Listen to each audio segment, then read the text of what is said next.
میں عبداللہ بن عمر رضی اللہ عنہما کے ہاتھ میں ہاتھ دیے جا رہا تھا کہ ایک شخص سامنے آیا اور پوچھا، رسول کریم صلی اللہ علیہ وسلم سے، آپ نے قیامت میں اللہ اور بندے کے درمیان ہونے والی سرگوشی کے بارے میں کیا سنا ہے؟ عبداللہ بن عمر رضی اللہ عنہما نے کہا کہ میں نے رسول اللہ صلی اللہ علیہ وسلم سے سنا، آپ فرماتے تھے کہ اللہ تعالیٰ مومن کو اپنے نزدیک بلا لے گا اور اس پر اپنا پردہ ڈال دے گا اور اسے چھپا لے گا۔ اللہ تعالیٰ اس سے فرمائے گا، کیا تجھ کو فلاں گناہ یاد ہے؟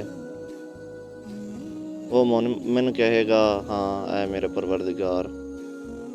آخر جب وہ اپنے گناہوں کا اقرار کر لے گا اور اسے یقین آ جائے گا کہ اب وہ ہلاک ہوا، تو اللہ تعالیٰ فرمائے گا کہ میں نے دنیا میں تیرے گناہوں پر پردہ ڈالا اور آج بھی میں تیری مغفرت کرتا ہوں۔